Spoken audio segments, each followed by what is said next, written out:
বাবা যদি পাগল থাকে সারাদিন শেষে সন্ধ্যার সময় বাড়ি যাইয়ে বাবার একটা বাবা খুলে ডাকতে হবে, শান্তি হবে। মা যদি অন্ধ থাকে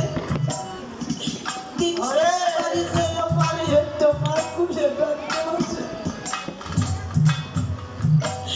কিন্তু আজকে যারা আছে সে বুঝে না, যার নাই সে বুঝতে পারে বাবা মা হারাবে যন্ত্রণাটা কি। জননী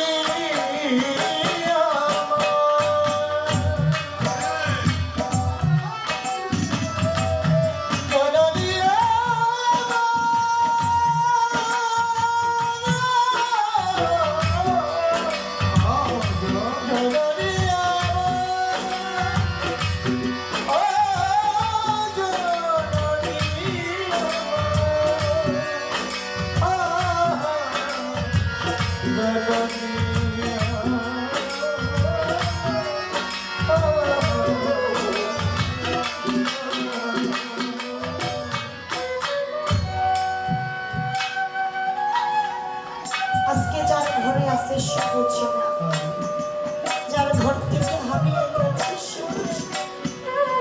দেখেন যাদের ঘরে মা আছে বাবা আছে, সারাদিন বৃষ্টি হয়েছে না, অনেকেই তো গান শুনতে আসছে, মন চাইলেও যাইতে পারতেছে না বৃষ্টি। এখন বৃষ্টি ছাড়ছে বাড়ি যাইবেন, দেখবেন আপনি বাড়ি উঠোনো পাড়া দেওয়ার সঙ্গে সঙ্গে মা দেখবেন ঘরের বাহিরে দাঁড়িয়ে রয়েছে। জিজ্ঞাসা মা তুমি এই সময় এই জায়গায় দাঁড়িয়ে রয়েছে? মা কইব বাবা রে ঝড় বৃষ্টি হইতেছে তো তুমি তো বাহিরে আছো বাবা, তোমার বাইরে রাইখে আমি ঘরে কেমনে থাকি? মা বাবা এমনই ধন, মা বাবা যেমন সন্তানের কাছে ভালো কাপড় চায় না, ভালো খানা চায় না, ওই রকম মুর্শিদ ভক্তের কাছে ভালো কাপড় চায় না, খানা চায় না, চাই শুধু ভক্ত যেন একটা বার দয়াল করে লাগছে। মুখ দেখে আজকে দুঃখ বুঝবে আমার আজকে দুঃখের ডালি মাথায় নিয়ে ঘুরি, আমাকে দেখার মতো মানুষ নাই, তাই তো সেই জায়গায় ঘামিয়ে যাবে। দুঃখের ডালি মাথা লইয়া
নাই মোর মাতা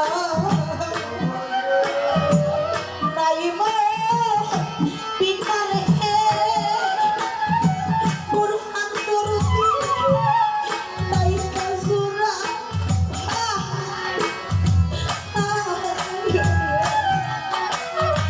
ও বাবিল নাই কাজুরা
দিহারা পাখি মতরে মাইনুতির চা ঘুরি মনে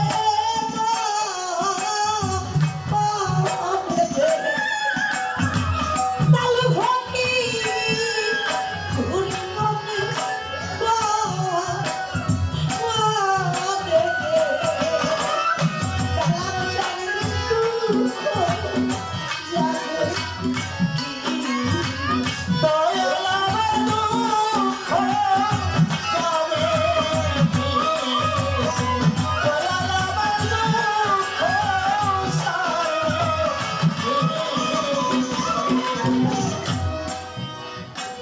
বছরে দুইটা ঈদ আসে আমাদের মাঝে। এরকম ঈদের দিনে আমার নবী সবার উদ্দেশ্য বলতেছে, হে আমার উম্মতগণ, একটা কথা শুনিয়ে রাখো, আজকে তো ঈদের দিন, শুধু নামাজ আদায় করলেই তোমাদের দায়িত্বটা শেষ হয় না। আরো একটা দায়িত্ব আছে, যার যার বাড়ি যাইয়া মা বাবার পায়ে একটু সালাম করিল, মা বাবার সাথে নিয়ে মা বাবার মুখে একমাত্র খানা তুলে দিও। মনে রাখবো ওই খানাটা মা বাবা খায় না, স্বয়ং যেন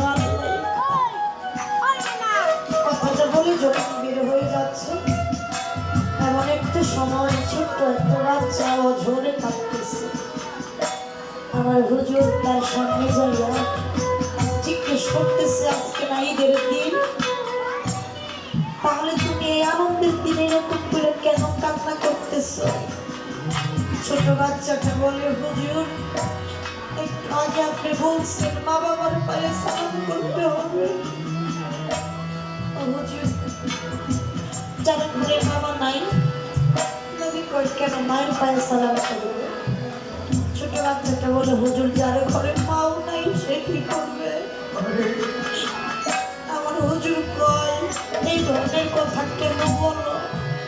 আর তুমি কেন কাঁদতেছো? ছেলেটা দুইটা চোখের পানি সাইডে দিয়ে করে, হুজুর বলে, আমার ঘরে মাও নাই, আমার ঘরে বাবাও নাই, আমি তো জন্মের দিন সকাল থেকে এই জায়গায় বসে রয়েছি, কত সন্তানেরা মা বাবার পায়ে সালাম করে মাঠে যাইতেছে। হুজুর আমি কাদের পায়ে সালাম করব? আমি কাদেরকে মা বাবা বলে ডাকবো? আমার তো জগতে কেউ নাই। আমার নবী ওই জায়গায় দাঁড়ায় নাই, হাঁটতে হাঁটতে চলে গেছে ফাতেমার বাড়িতে। যাই ফাতেমারে ডাক দিল, মা গো, আলী কি বাড়ি আছে না? বলে আছে। বলে আমি ঘরে গেলাম, তুমি একটু মেরে নিয়ে ঘরে আসো। মাথাকে মারিয়ে নিয়ে ঘরের কাছে আমার নবী বলতেছে, ও মা, তুমি আর আমি, তোমরা দুইজন আমার দুই পাশে একটু সব দেখি। বাবাই হুকুম দিছে, শুইছে। আমার নবী দুইজনের মাঝখানে শুয়ে হাতের উপরে মাথাটা রাইখা যার যার হয়ে কাঁদে। ফাতেমা জিজ্ঞেস করলো, বাবা আজকে তো ঈদের দিন, একটা খুশির দিন, ও বাবা আপনি এরকম করে কেন কান্নাকাটি করতেছেন? আপনি কেন কাঁদেন? আমার নবী বলে, মা তোমাদের দুইজনের মাঝখানে আমি শুইছি কেন তা জানো? কয় না বাবা। বলে, আমি তোমাদের দুইজনের মাঝখানে